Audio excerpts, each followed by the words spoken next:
Okay.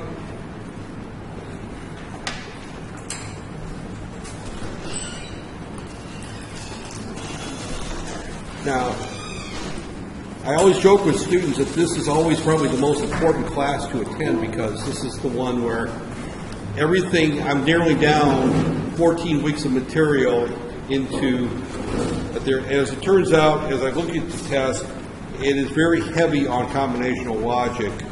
I may change that for the next time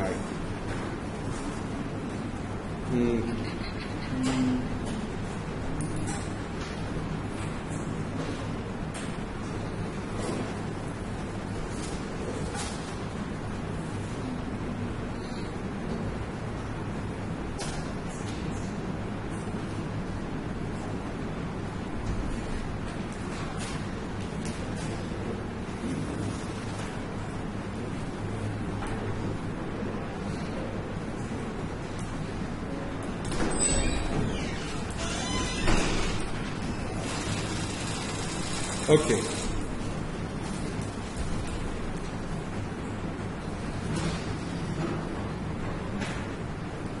Okay. The first question one is going to deal with digital fundamentals. Right there. Now, the final exam is 5 questions, and you'll have to answer all 5. So what are the things that you're going to have to know? First off, is TTL voltage levels for high and low. In other words, basically, I gave you a drawing and I said that this is some voltage. I'm going to call it VCC. You have to tell me what it is for TTL. And anything above this is considered a high. And there's some voltage here, V high, which you need to know what that is. Then there's a voltage here called V low. You need to know what that is. Everything in here is considered low, and this is considered no man's land, and this is 0 volts. So you need to know what those voltages are right there. You need to be able to define terms such as active,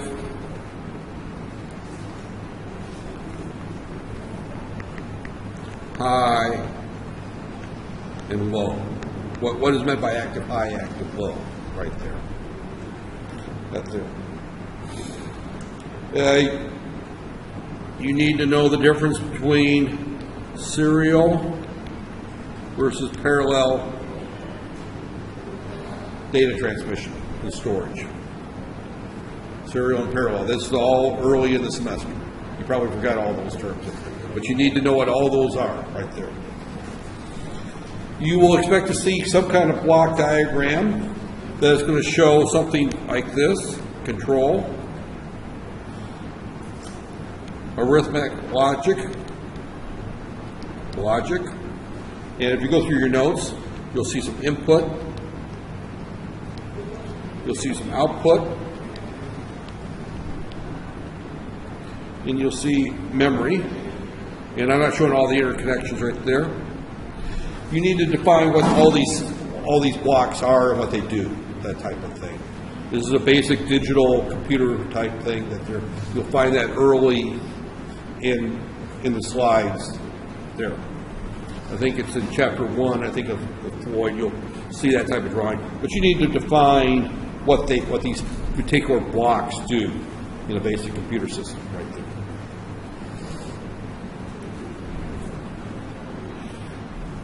And I put that question on there? Yeah, I guess you know what? I'm looking at the wrong test. Because I think I took that question off. Right there. Give me a second. Let me make sure. Well, it was a question I had on there, then I think I took it off.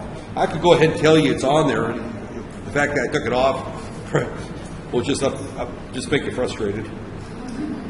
That there.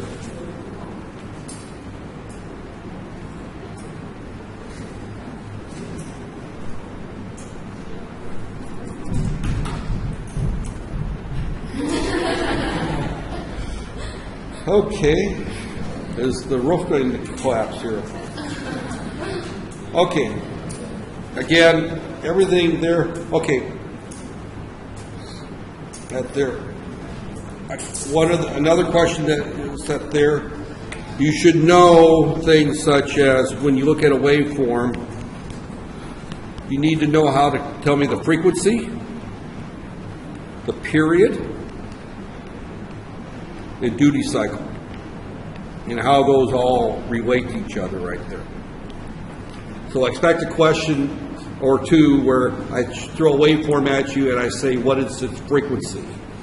Or I throw a waveform and I give you the frequency and what's the period? I may ask you to draw a waveform of a particular frequency and a particular duty cycle right there. So you should know what's meant by those terms right there. Right. Okay. So that's the same. Draw that there. Okay. The next question on the test. That's question 1 right there. It just deals with some of those basic concepts. Difference between parallel, serial, know what a digital waveform looks like, what its frequency is, what its duty cycle is, and what the period is. That there, and the voltage levels of TTL level. We did not talk about CMOS or any of the other voltage levels. We did talk about that. The next series of questions deals with numbering systems. Right there. There's a full question on that. You will be asked to convert from digital to binary.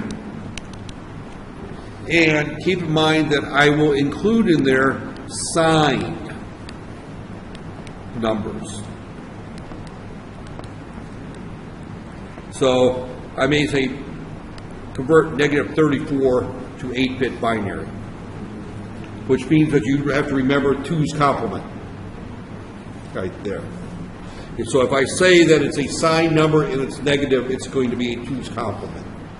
So, and vice versa. If I give you, for example, 10111001, and I say that that's a signed binary number, what's its digital equivalent? Right there. So, again, knowing that, then you would have to find the 2's complement of that, and I can tell you right off that that's going to be 0110001, so that's going to be 4/6 hex, and then you would, whatever that is, right there. So, right there. So again, you'll see that there. You'll see an easy question. I hope it's an easy question where I give you hex to binary right there, back and forth, some conversions right there.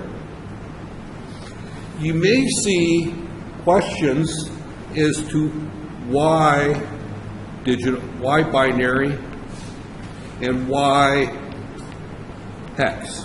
Why do we use those 2 numbering systems? I like to ask questions that get to the heart of the matter. Why are we wasting our time learning binary numbers? Why are we spending time using hex versus decimal? You know, why are we using hexadecimal? Right there. So, and then I have a problem. It should be an easy one. BCD to decimal. Right there. So you should know what BCD is. That's binary coded decimal. And basically, you treat it the same as hex, only the numbers from A on are not used. So I won't have you do any math, but if I give you, say, the number 011, I can't use that number. That's not a legal number. 010111, I can't use that. 0111. That's going to be 57. Right there. You just treat it the same as you do hexadecimal. Right there. Right there. So binary code decimal. And remember, BCD is not a numbering system, but it's a code right there. And then the magical question that is worth about 4 points is any arbitrary numbering system to base 10. Right there. So I may do something like 3, 2, 7. What is that equal to in base 10? That there. So, and that gets back to remembering how a numbering system works, right? This particular one is going to be 3 times 7 plus 2. So that answer will be 23, right there. But I may give you something more complicated. 1, 3, 2. So that's going to be equal to 1 times 7 squared, 3 times 7, and 2 added together. So again, it's any arbitrary numbering system. What I'm testing on that there would be that you understand how numbering systems work right there. So, and I'll just, the next question is we're getting into gates right there.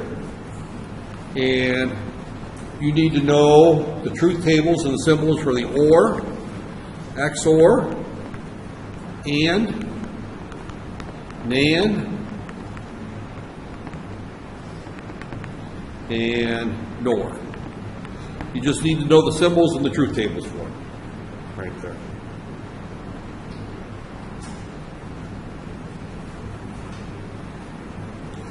You need to go from a circuit to the Boolean expression, and the other way around. In other words, I give you a circuit and I say write its Boolean expression, or I give you a Boolean expression, draw the circuit, right there. And the same thing is I can give you a circuit and ask you to come up with the truth table, right there, the truth table.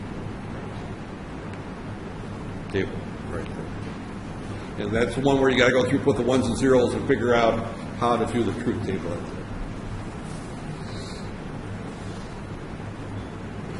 there. And I could also, again, that's the draw. Okay, that's the same method there. Then we can go from a truth table to a sum of products, or a product of some expression directly from the truth table. Actually, it's going to be a sum of products if you're going to read directly from the truth table, right there. But you'll be given a truth table without simplification. Just write, you just go through A, B, C, right there, and you got some X's, and you got a 1 here, a 1 here, and a 1. You just circle that there and just write those 3 terms added together, right there. So you would expect to see something like that there. And then you would be asked to draw the circuit for that, right there.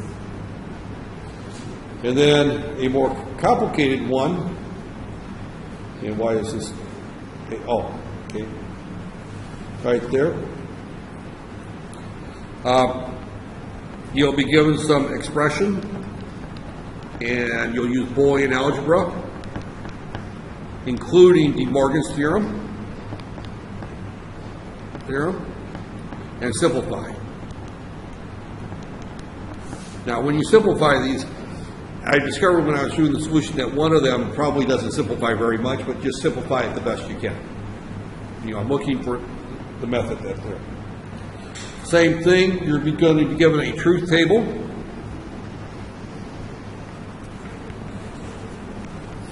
And you'll use a K-map right there to get the simplest expression. Expect to see at least one K-map, that there. You may be asked to design a circuit using only NAND or NOR gates, right there. And I will probably go through an example of that on Monday, to refresh that there, because I covered that one as a special topic. I didn't cover that there, but I'll review that one on Monday on how you would do that there. And you will also be asked to go through a truth table to a inverter multiplexer circuit. That's that one, remember, that we had the 8 inputs right there, we had our 3 select lines, and we tied to either 0, 1, 0, 1, D, or D naught, each of the 8 inputs right there. And in order to implement a truth table, expect to see something like that there. As you can see, I'm covering almost every topic in the course here. So as I go through and outline the final exam, I'm narrowing it down some, but I'm telling you that these are the problems that are on there. And again, I'm cheating because I'm looking at your final exam right here. So I'm not telling you things that aren't there. You know, I'm looking at it as I go through here. Right there.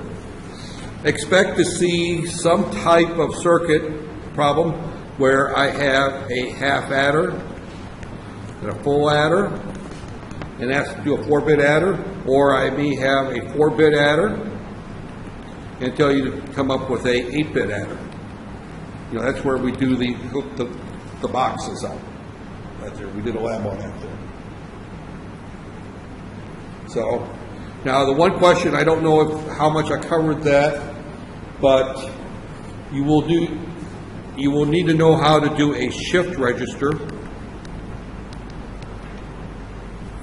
using D flip-flops. Right there. So in other words, expect a circuit that says design a 4-bit shift, 4-bit shift register using D flip-flops. I mean, matter of fact, I can tell you right now that's the question. So you would be able to design a shift register. Right there. And then expect to see a state machine problem.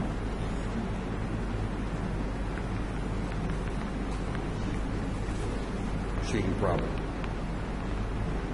Right there. And I will tell you right now that it's one that's in one of the textbooks. I'm using one of the there. If you look at the stoplight problem that I discussed right there. Now, you'll also be asked to come up with the truth table for the SR, JK, and D flip-flops. So you need to just know what that truth table is. And then you will be given a flip-flop circuit, a single flip-flop, and JK, and a clock, waveform, and be asked to draw the Q output. Q output right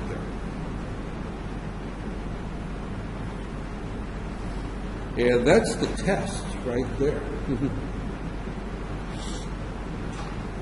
Now, the only thing that I did not cover on that there is I did one lecture. I'm looking at the other tests that I wrote. I wrote 2 tests, and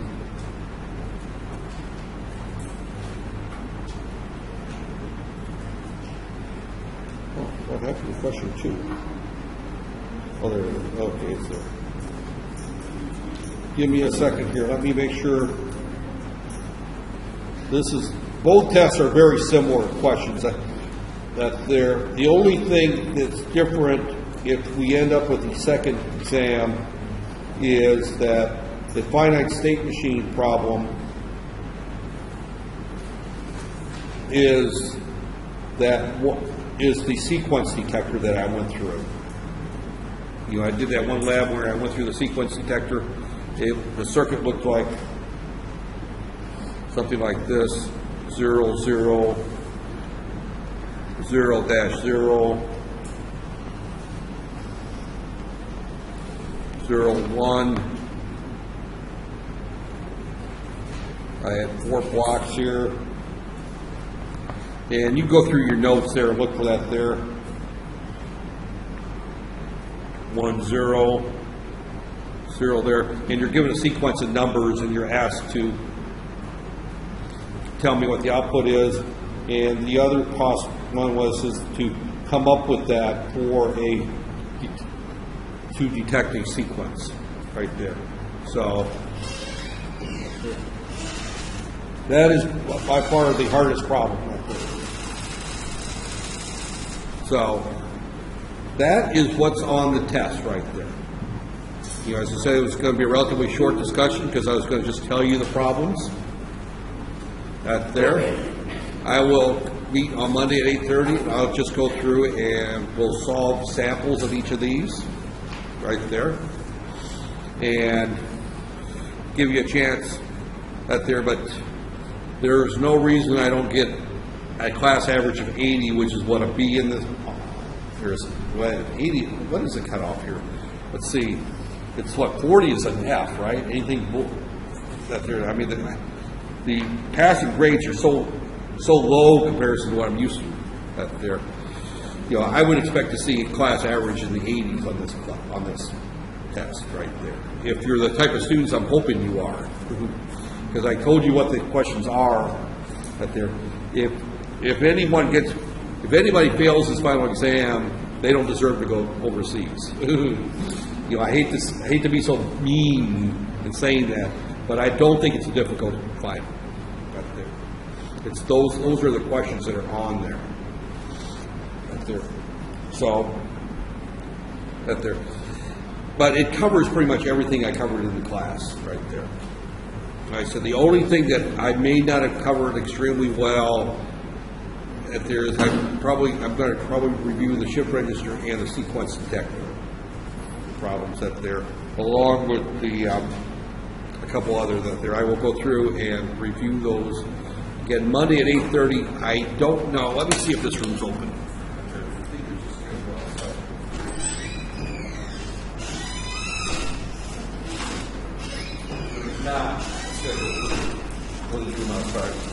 We'll meet here, and if somebody else is in here, we'll go find a room right there. So we'll meet on Monday at 8:30 then. Right there, and as I said, this is a very short lecture because I want you to study this, and then come back on Monday with specific questions you have, problems you want to see. Because I went through all 5 problems on both tests right there, and told you what the problems are. I didn't give you the problems. I told you these are the problems. You're going to see a problem I'm going to give you a truth table. You need to give me the sum of products. I'm going to give you a truth table, and you may have to come up with a NAND gate implementation or a NOR gate implementation. Right there. I give you a truth table. You have to come up with a multiplexer circuit that's going to implement that there. The one thing I did not include on this test, which the folks that were kind of pushing at, was I didn't include a whole lot of discussion on designing counters. That there, and that's probably a 2-week subject by itself. One is I didn't really have the time to get into it with the various things that we did. In fact, I ran a lot of that there. But as I said the other day when we met in the lab, is that counters are typically done in HDLs anymore. To sit down and design a counter using 4 JK flip-flops and writing a state next state table for it, and then using Karnaugh maps to decide what all your outputs are going to be, is very time consuming, and nobody does it that way anymore. I have not seen anyone do a counter by hand. They just simply write a finite state machine very similar to the one we did in class up there and said, here's our states, because all a counter is a series of states that just simply go bing, bing, bing, bing, bing, bing, right there. There's no loop backs, there's no strange things up there. And we can just put any combination we want, 1, 5, 9, 2, 6, 4, right there. We want to count this sequence right there. Well, doing that in something with VHDL is so trivial. To spend 3 hours designing this one, and this would probably take about not 3 hours, but 15, 20 minutes on a final exam. To sit there and solve this count problem is not something you would do anyway. So I deliberately left that out. if you run into the problem at your next campus where you need that, it's covered in those textbooks. But I did not put that on the final exam, nor did I cover it in the classes that there. So, and that was deliberate simply because I just have not done it that way. Up there, you know, I didn't put any questions that, and I came close to putting the question is one of the questions that I've seen before is, for example, if you have a 7-segment display right there and come up with a logic for this particular segment right there. And of course, the 7-segment display is A, B, C, D, E, F, G, and we really didn't get much into that. It's covered in the book, but you come up with a logic for B. So you go through 0, 1, 2, 3, 4, 5, 6, 7, all the way up to 9. And then you would figure out which 8, 9, and 1, 0 would be there, it would be on there, 2 it would be on, 3 it would be on, 4 it would be on, 5 it would be, 5, write the number 5. Oh, jeez, I can't write the number 5. 5 it would be off, 6 it would be off, 7 it would be on, 8 it would be on, 9 it would be on, and you start off with a truth table like that. So the only thing that adds is you have to come up with the truth table by going through looking at the 7-segment display. I thought about putting that question on there, but as I recall, I didn't really cover 7-segment displays in much detail right there. So I left that question off. So all the questions are just going straight from a truth table to the logic right there. So to be honest, actually, this question was on the professional engineers exam when I took it back 30 years ago. Right there. So I remember that question real well because I had it on the professional engineers exam. Right there. So, but those are the questions, and it covers pretty much everything I covered in the class. I think it's a fairly comprehensive. You know, I could have made the test more difficult. This is a way of making the test more difficult, in the fact that I would force you to go through the process of analyzing the 7-segment display and coming up with the truth table. I didn't do that on this test. I made it just straightforward. All the questions are very straightforward. That's it. And that's it. Any questions? Right there. Don't worry too much about this final exam. I know you've got others that are more difficult. Actually, digital should not be a difficult subject. It really should not be. Because there's very little math in digital. It's very straightforward. Right there. Programming gets a little bit more complicated. But basic digital, what you need to know about digital, really doesn't have to be that deep. Because really, you're going to do most things in VHDL or Verilog or something like that if the circuits get complicated. So it's really the advanced digital where you're looking at the Verilog or VHDL. You saw an example of that on Tuesday when I went through and showed you how that counter worked right there. And then I showed you. Did I show you the code for the stoplight controller? I think I should show the code where I showed you have the if-then else statements out there. So I didn't go through it in detail. I didn't do it as a demo, but I think I showed it briefly right there. So I don't know if I've got it. And now let me hook up the keyboard. Let me see if I've got it on here.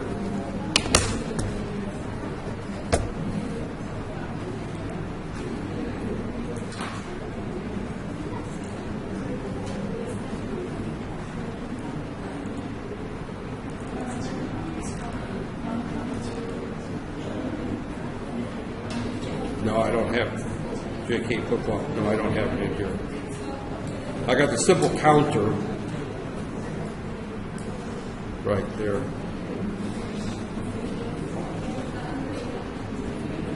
You know, the simple counter is the only one I had that there.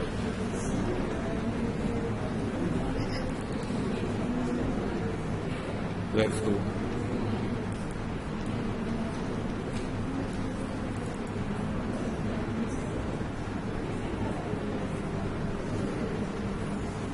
right there. That's the only circuit.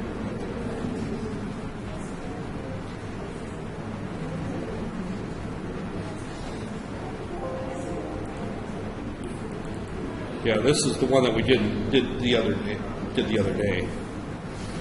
Up there, yeah, I did. Up there, I don't have. I must not have showed. When I showed it to you, it was on slides up there.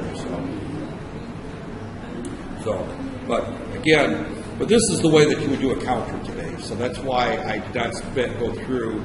If you look at, I think it's like chapter 8 or so in the Kleitz book, or not the Kleitz book, the Tochi book, or Floyd, you'll see that they spend probably 40, 50 pages on designing counters using JK flip-flops, and I completely skipped that entire chapter up there. And I didn't get into microprocessors simply because you'll see that in your microprocessor course. Okay, with that said, this is by far the shortest lecture I have done since I've been here. Right there.